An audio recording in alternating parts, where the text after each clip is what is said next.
Hey everybody, Yvonne here with Back to Earth Creations, and I'm trying something new. So it's been about a year since I've done any sort of stained glass, and about a week and a half ago, I found this four-leaf clover out in the garden. Like I was taking Millie out and I was upside down doing a stretch and I saw it. It was amazing. And then Millie like ran over and tried to eat it and I was like, no, Millie. So it's this is my little four-leaf clover. So what I've got here, and all of the tools and materials will be linked down in the video description. This is a 40 by 30 millimeter cabochon, and this could be done with anything. You could use a peacock feather, or a pressed leaf, or a pressed flower. You just want to make sure that it's completely dry. I like to press my leaves in an old book that has like not glossy pages but like matte pages because they'll actually wick some moisture out. But be sure to use a book that you don't mind like plant stains in. So like one of the things that I used for years was an old sketchbook, and I would just put it in there, and the paper wicked it up just fine. So yeah, this is a 40 by 30 millimeter cabochon, but use whatever size cabochon that fits the piece that you're working with. I'm gonna be hanging this on like as a tiny little wall hanging, so I thought that this would be a cute size for that. And now I also have some 2 millimeter thick glass. It's the thin sheets of glass. I get this from artglasssupplies.com. This isn't sponsored. That's just who I like to order from, because if you order a bunch of stuff, you get free Dichro with their like as like a thank you gift, which is amazing.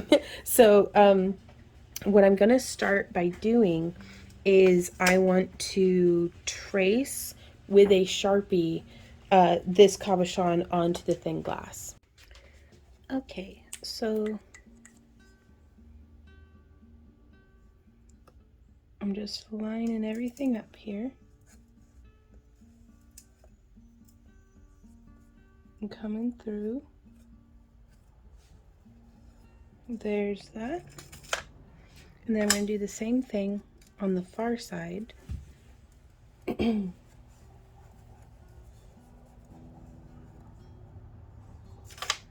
And now I'm going to find a straight edge, and I'm going to come in, and I'm going to make sure that I've given myself enough space, but I can cut a couple of these from this. There we go. Got a little wobbly. That's fine. I'm not going to let a quest for perfection stop me from ever getting anything done. Okay. So I'm very, very new to cutting shapes on purpose out of glass. So I'm going to try to cut this nice and curved.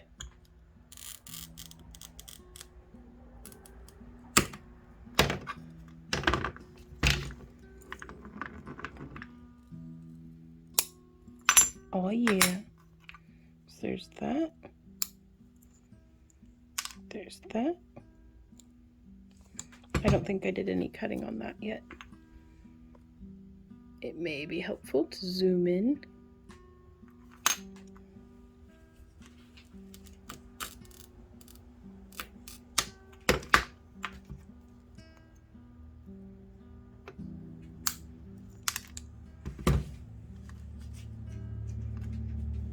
I'm just making a little pile kind of out of the range of where I move my hands because I don't want any sharp bits pointing up.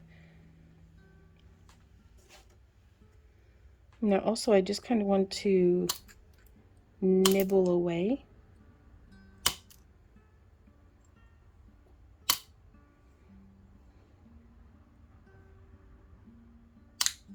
At the whoop. That's why we always wear our eye protection.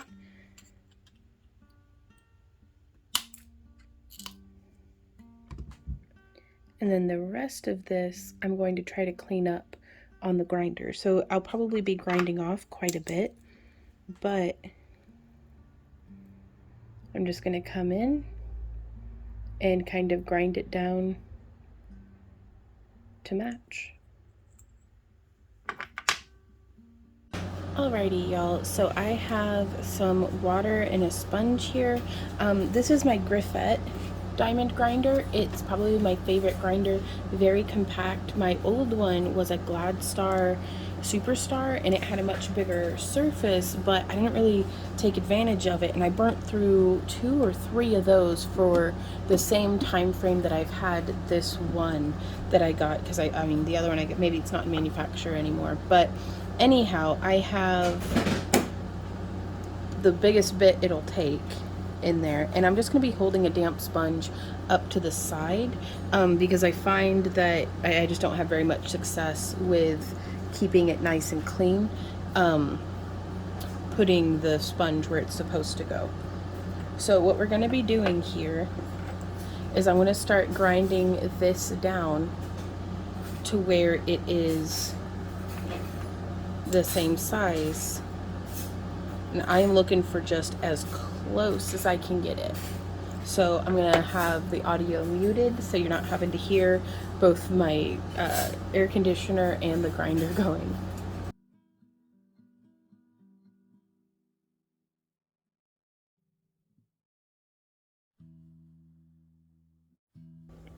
So I took 3 rounds to get this back plate to be just as perfect as I can get it. I'm really pleased with how that's come out. And now I'm going to be using, this is 1/4 inch wide copper tape. And I don't know if I'm going to be doing 1 or 2 layers of it, because I want a little bit overlapping on the front and the back. And I think that that'll give us a good hold. I may do 1 piece where it's coming around to the front, and then 1 piece where it's coming around to the back. That may be the route that we go. So here I have our 4-leaf clover, and I'm going to get a little bit of a rough measure.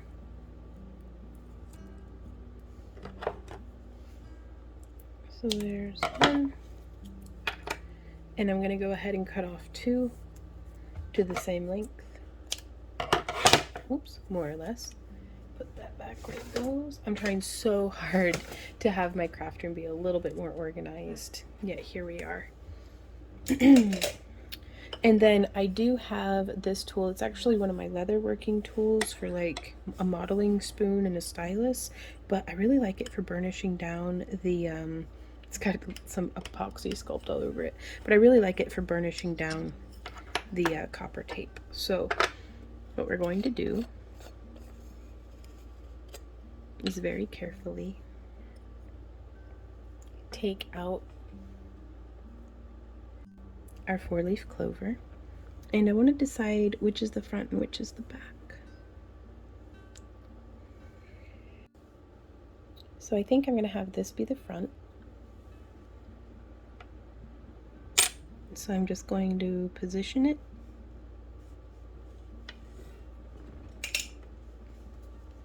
And then I'm going to go ahead and snip the stem.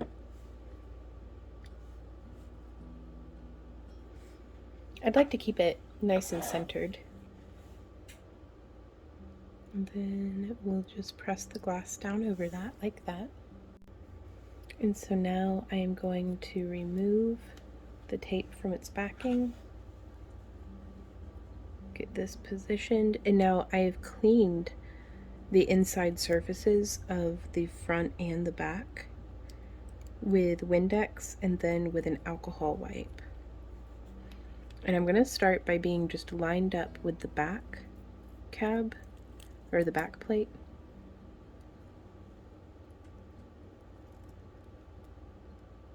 As a way of just maintaining an even distance around the front.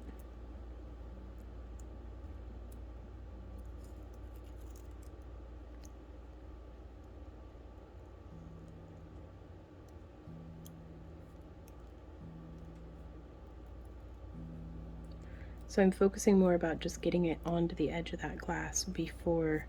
Oh, I got all tangled, didn't I? I guess I could have left the backing on. That might have made things a little easier. Let's see if we can get this separated apart without tearing it. There we go, that's not too bad. Ooh, yeah, next time I find a 4-leaf clover and I start doing this again, I will leave the backing on the copper tape.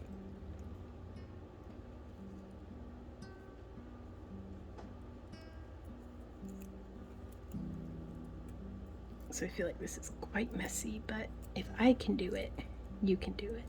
Probably better. So letting go of any need for perfection.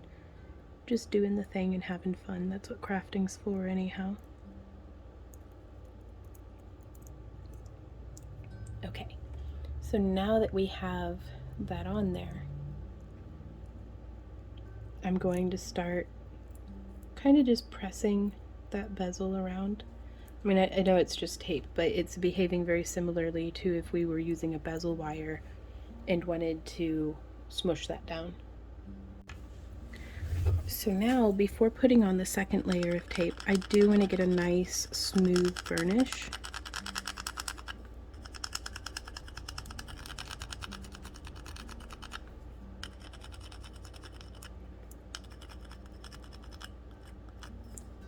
Being careful to not backfold the end of the tape, so I want to rub that in just one direction.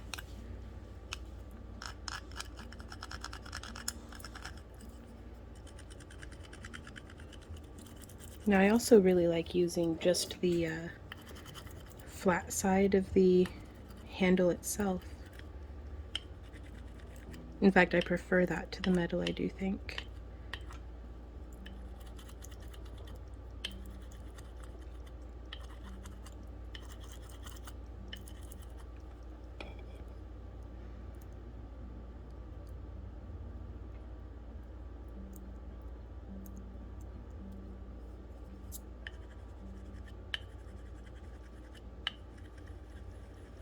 And I want to focus most on getting this front edge nice and smooth.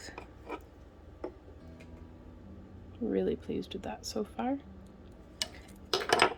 And now we could just solder on a little loop, but I think what I'm gonna do, so what I have here is, this is a tin coated wire for soldering over, and this is what I would typically make just a loop out of. It's a very, very soft wire. I've just used my nylon jaw pliers to smooth that out just a little bit. And I think I'm actually going to snip it here where it starts to get a little bent funny. And then let us try shaping this around as a frame for our piece. Because we can actually nestle it into that little line between the cab and our flat glass.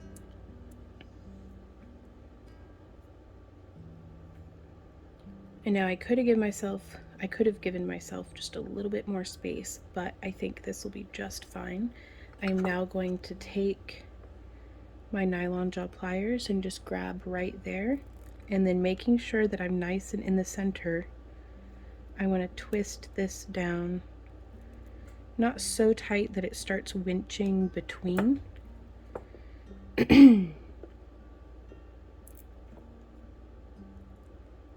Oh, that's not centered at all though, is it? Oh no, that'll be okay. We'll figure it out. So what I think we're going to do here is to give this a little bit thicker of a line. I'm just going to keep twisting. Again, I don't want it to get so tight that it splits the, I don't know if it would cinch the two cabs apart. Oh, we could just turn it just a bit. Okay, it did have enough of a little bit of wiggle room. Very cool.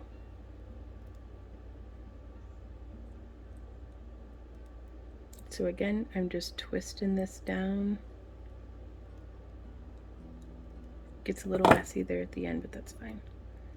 So let's say we actually keep it offset to the side just a little bit. I'm going to snip this loose end, and then I'm going to use, you could use round nose pliers, but I'm just going to use these mandrel pliers to start shaping this around.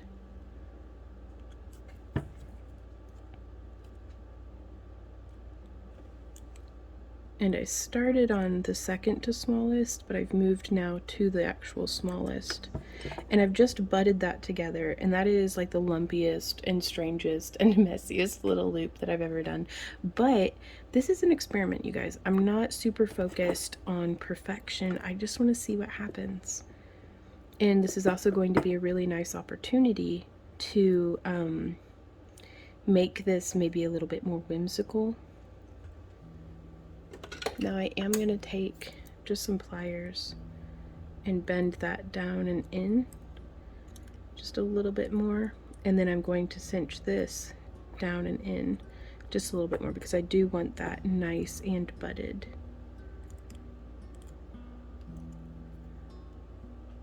There we go. And also this is an 18 gauge wire, that's American wire gauge, so this little loop by itself would be sufficient, like to just be worn. And considering I'm going to be having this hanging as like a little wall hanging, I think that'll be just fine. Okay, so now I'm going to take the second piece of tape and I'm going to leave the backing on the last half. Look at me learning from my past experiences. So our first seam was over here, so I'm just going to go to this side actually. And I'm going to line up like that. Just trying to, I'm using that wire actually as a gauge that I just want to be barely covering the wire.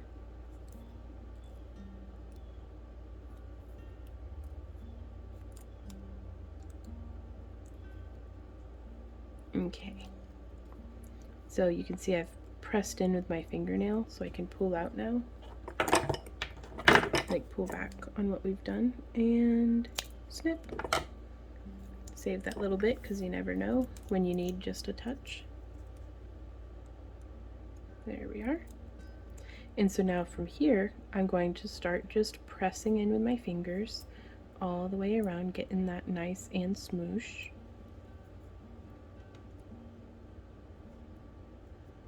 And then just pressing in with my fingertips. And this is going to bring it around to the back just real nice. And again, let's come through.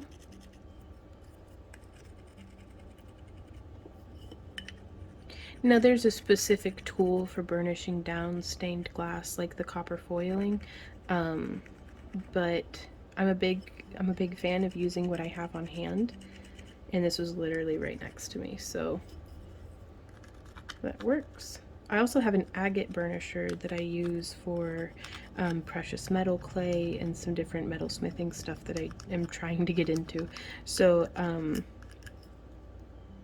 that works pretty well also. You just want to make sure that you're using something that's not going to like be scraping the finish off of your glass, or if you're doing something like this around a gemstone, you'll want to make sure that it's not going to be marking up a gemstone. Though I would be careful with that. I don't know how perhaps softer stones would do with being soldered, like a soldered frame like this. So down in the comments, if y'all have any ideas or thoughts on that, let me know, because I'd love to hear from you and learn from your experience. So just burnishing this, using the tip of this tool to really get that down by the wire.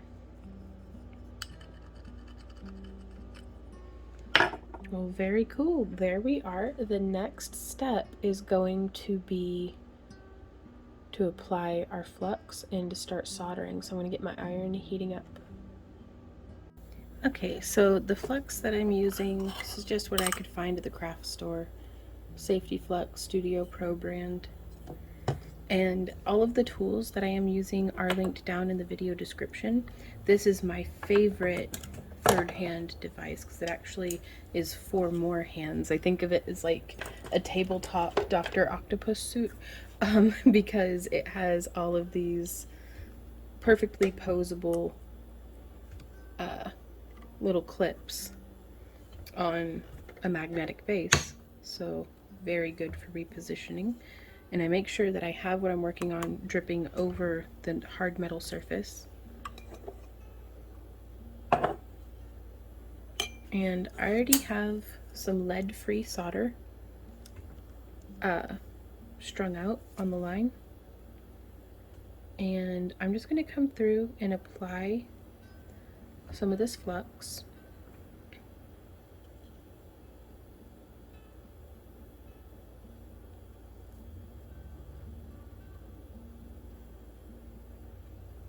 All over our copper foil. And I think my iron is nice and hot. It's buzzing. My iron is not nice and hot.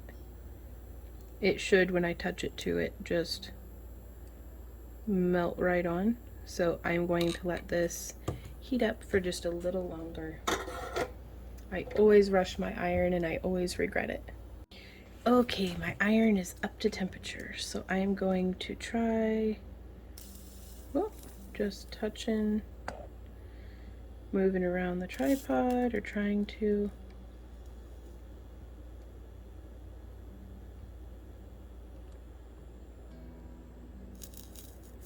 Now I'll be the first to say I don't think I'm particularly good at this, but whoops. Oh, it makes me so happy when that doesn't land in my lap. But you don't have to be good at something to enjoy it. Uh-oh, I just got my solder stuck to the thing. Okay.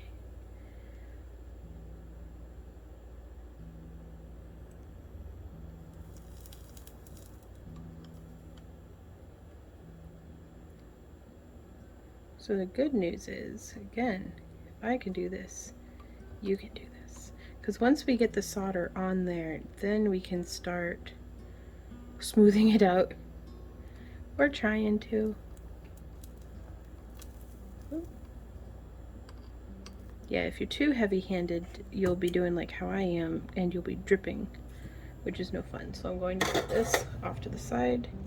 I'm going to reposition our clip so I can hopefully better see what it is that we are doing. And then just trying to get the solder to flow.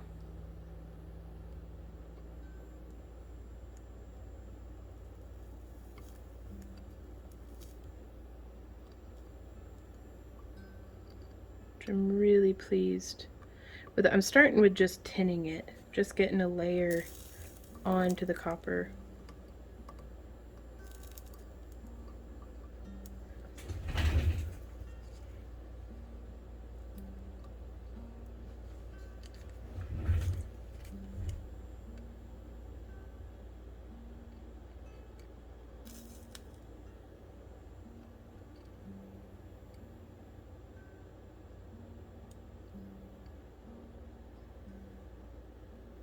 And suddenly my iron isn't hot anymore. What's going on? There we go. I think I always find myself in a position where I am struggling with a cheap soldering iron that is inconsistent about its temperature, because I have this cranked to the maximum. So any tips from y'all would be greatly appreciated, because I could use the help.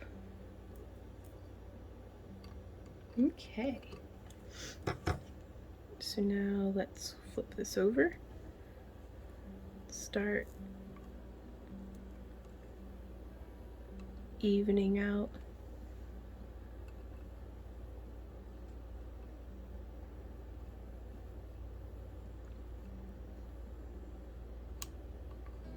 There we go.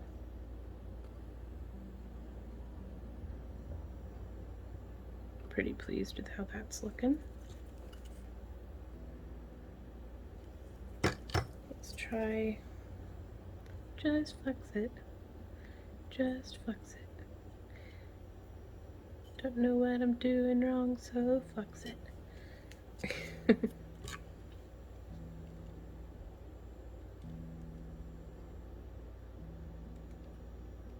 Like, what's happening here? Why is my iron being so full of hate?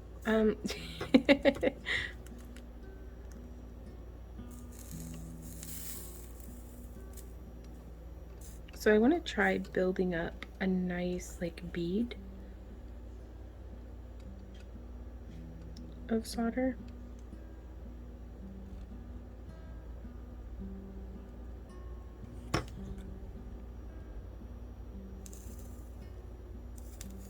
Well, too much of a nice bead, I guess.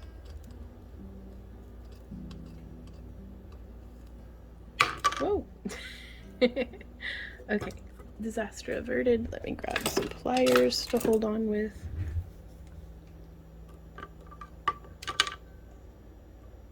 It's probably the biggest downside to using the twisted wire for the bail, is it can make it a little bit tricky to get a nice grip.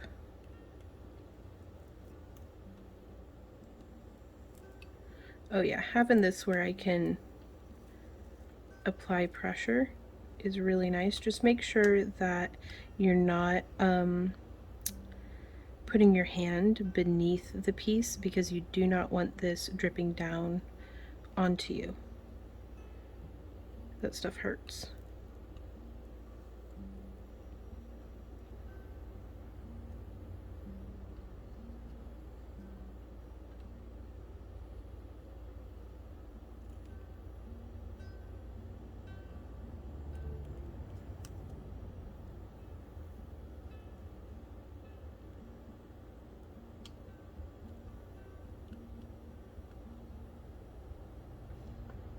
We can pick up some of the solder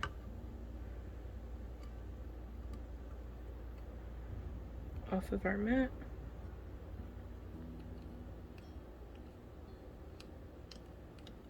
There we go. This is definitely the sort of thing that if you don't, like, I don't feel like I'm particularly good at it, so I'm just gonna have to practice a bunch, and that's okay.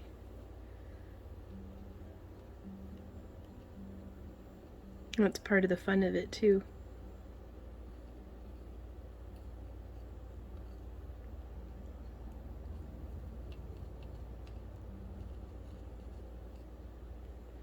Okay, so I'm going to set that down and let it cool for a little bit.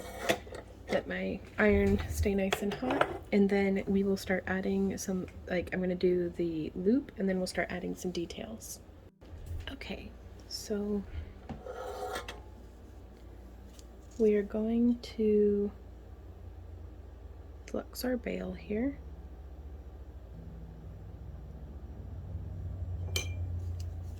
And then let's get a little bit. Again, I'm not entirely certain. Oh, I think it landed on me, but I don't know. I seem to be okay. Not entirely certain why my iron does not cooperate. There we go. So now I'm just going to, now I know what you're thinking. We just filled in the entire bail.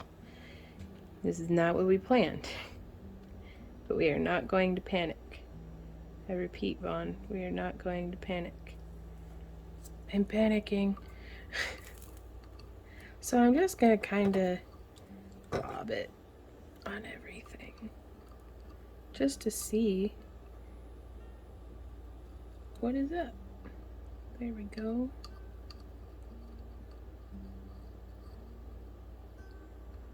Now I'm going to try to melt through the center there, because we can always like drill it.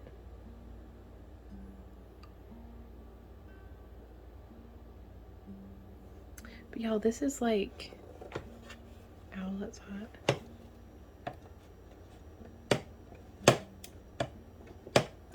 It's concerning because I don't understand why my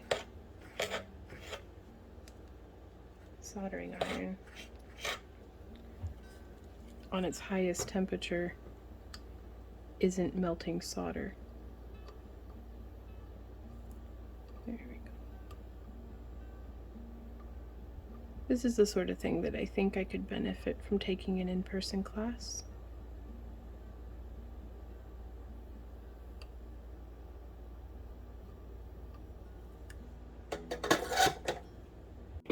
Okay, so I flipped it over. I'm going to try to just reduce those pokey bits.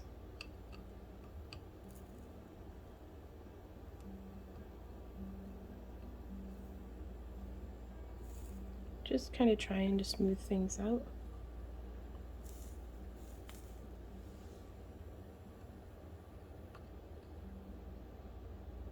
There we go.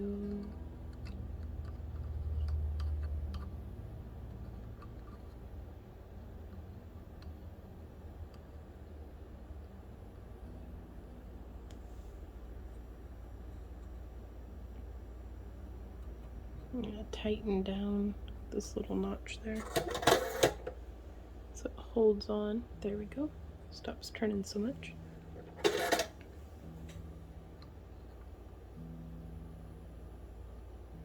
And I'm sharing this real time with you guys. Everything's okay. It's just melting through the floor. Okay, so I'm gonna try out these tweezers just to see if they give me a little bit more connection and control. Again, trying to melt down.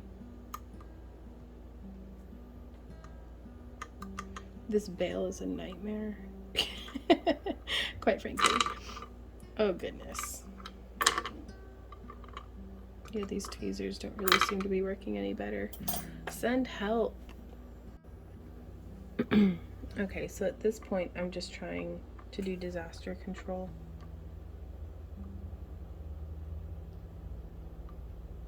I don't think this is going to work. There we go. Just want to get it smoothed out.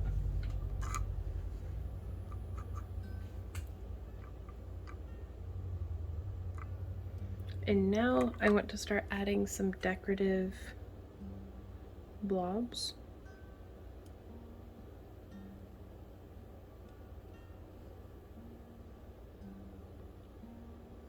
Okay. So, boop, let's do a blob there.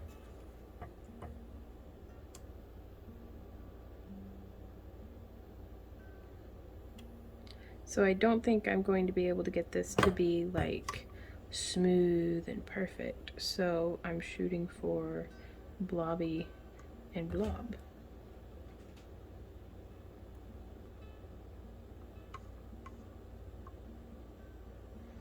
But it keeps making like pokey blobs. And I don't know what to make of that.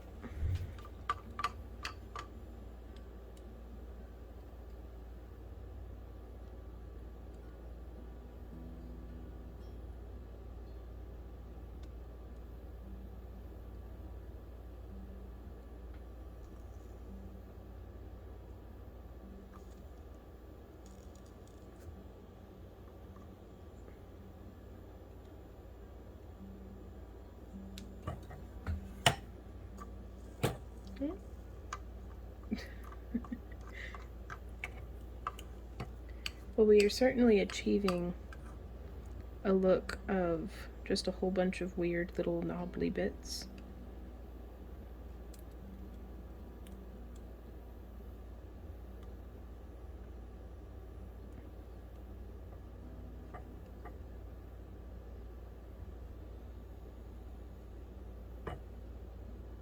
And I'm just letting them kind of fall over and plop to the side. Boop.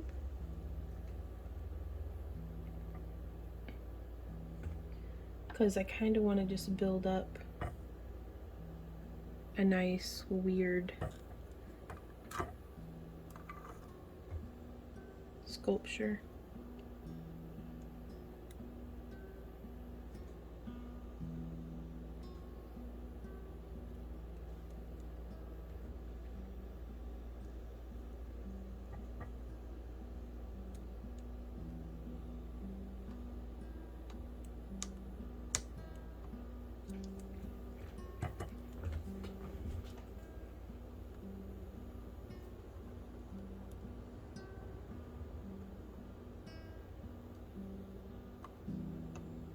Okay.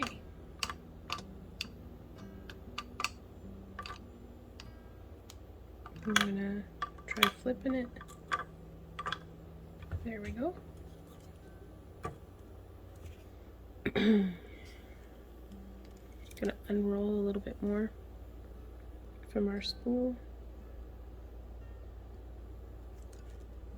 Boop, boop, boop.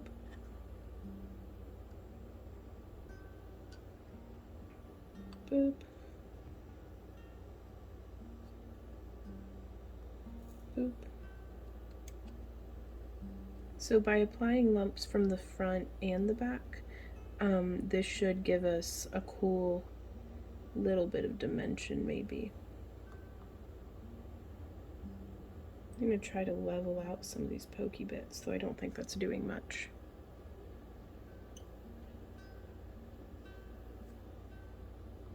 Boop. Oh, that one just fell off the front. That's okay. Whoop.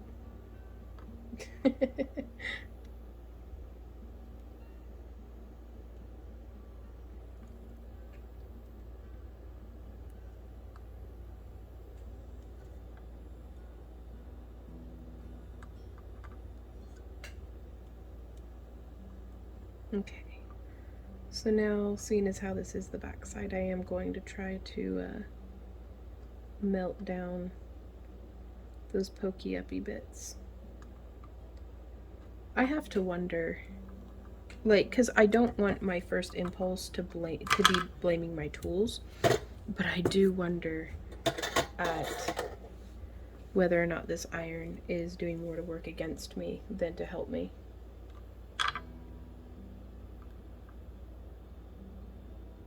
Okay, so now we're going to let this cool, and I'm going to wash it with just a little bit of dish soap and a soft nylon brush, and then we're going to come through and do a little bit of finishing work. Okay, so what I'm going to be doing here before cleaning this up is I'm just coming through with a file, and I'm going to just take down anything that is loose or pokey, because I think my iron has died.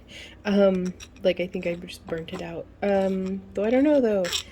I'm really looking at taking some classes in Tulsa for stained glass, in hopes that just having somebody who knows what they're doing to watch over my shoulder, and hopefully they'll be able to pinpoint, hey, this right here, that's where you're messing up. That would be so cool. So I'm just going to come through, and I've got a ventilation system going, so if you hear a fan going, that's what's up. And I am just filing down any sharp pokey bits.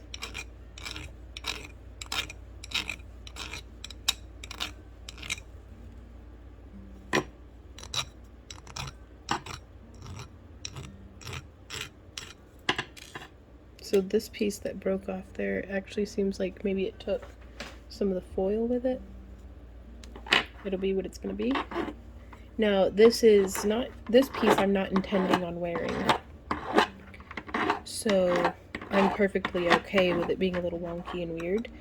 But if I were making a jewelry piece, I would be a lot more concerned about how freaking weird this one is. So where did my wire snips go? I'm gonna go ahead on some of these pokier ones and just take off the tips with my flush cutters.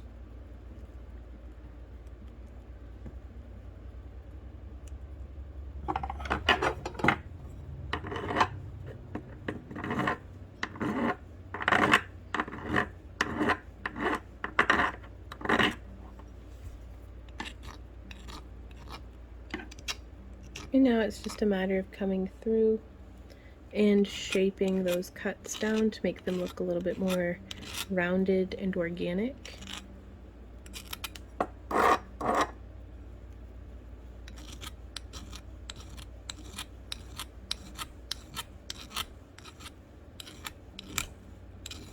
Now this solder files really easily because it is so soft. Oh, that big old chunk fell off. I don't know from where.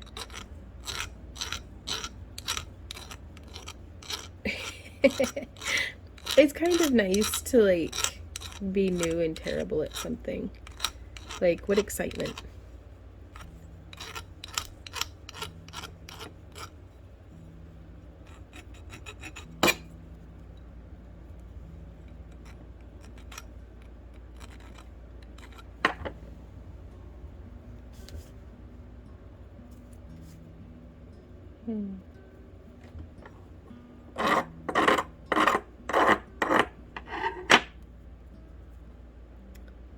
So now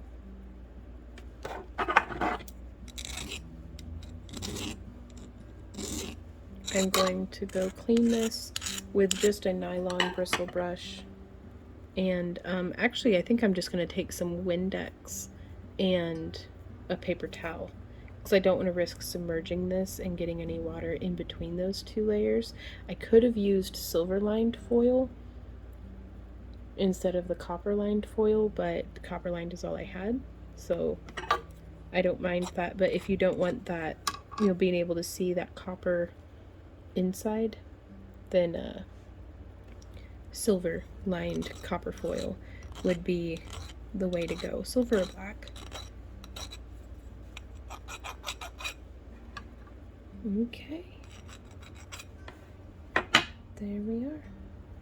It's really only down here that there's any kind of flux buildup, but so let's go ahead and I'm going to use a hand drill with an awl to drill through.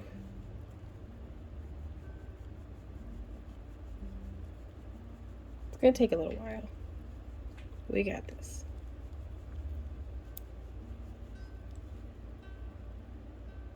It's going to take a long while. I may try a hand drill, though I don't know how that will play out. Let's go ahead and use a hand drill. And by hand drill, I mean handheld drill with a 1/16 inch bit. This was supposed to be easy. This wasn't supposed to fill in, so yet here we are.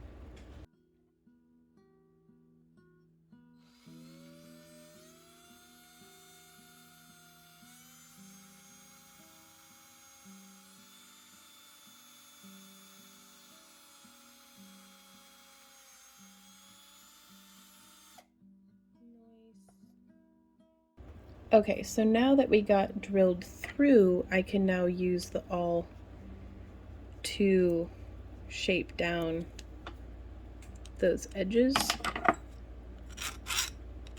as well as to widen the hole in our bail.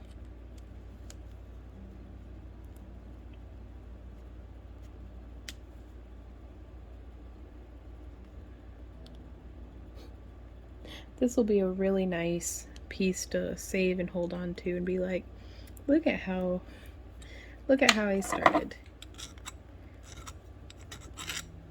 Because it's so important to just observe without judgment when you're new to something. You know, let's say a kid in school making like one of those clay, you know, projects in art class. They don't bring it home like, well, at least you shouldn't. If they bring it home, you're not like, man, look at how crappy this is. It's like, no, you did a really good job. You know, like, even if it's terrible, cut yourself some break. You're new at this. Says me to me, and also you if it's applicable. Alright, so it's opened up enough. I kind of really like the lumpy, odd, kind of just grew like this frame. Though I can only imagine proper stained glass artists are just, you know, cringing. But it's art. I like it. I don't know what to tell you. Look at that lumpy boy. That's so cool.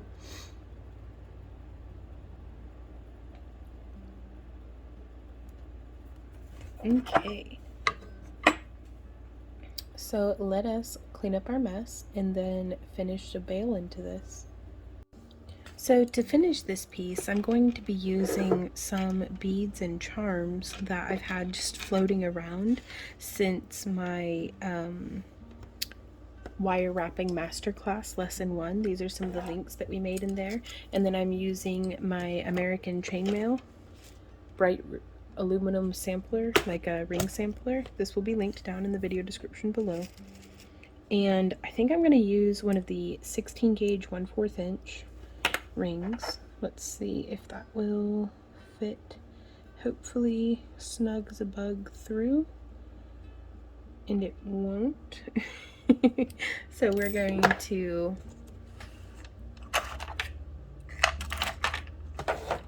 hand drill out this hole just a little bit more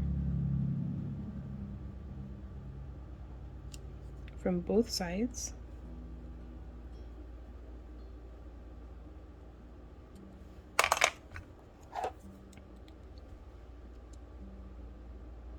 Still not quite. Let's try a different awl size.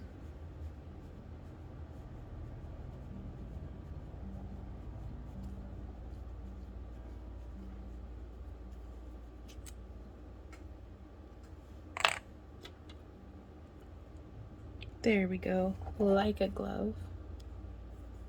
We want it swinging freely. And then we're gonna hook through our charm. Go ahead and close that. Then I'm going to use two 16 gauge or 18 gauge 3/16 of an inch. And it really, you could be using whatever ring sizes you have. Just to keep everything, it's really just about putting it together, not necessarily having it look a particular way.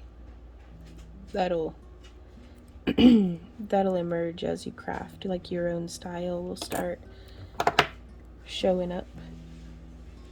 Oh, that's all kinds of crooked and weird. Let's go through and try to fix that back up. I should have checked that before attaching. And this is just a little link of Byzantine units.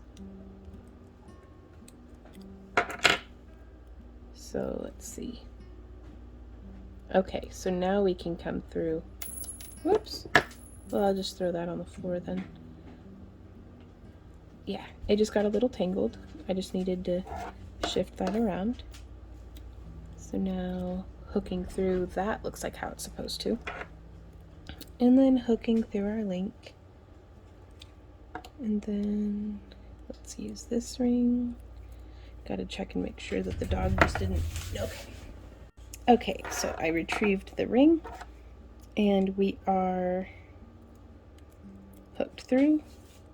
Let's go ahead and close this one. There we go. But yeah, I just want to make a little bit of a decorative chain because I'm just going to have this kind of hanging against a wall in my craft room, or in my temple room actually. Whoop. And caught it. So I'm just going to hook these two together. And it's just kind of a fun, why not, chain. Though I don't know, I may hang it somewhere in here where I can see it. Oh, I was going to try to incorporate this too one night. Well, this is getting pretty long though. I don't know how long of a chain I wanted to have. In fact, the more I think about it, the more I think I just want to attach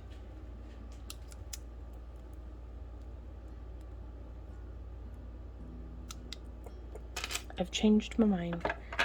I'm just going to attach this big ring here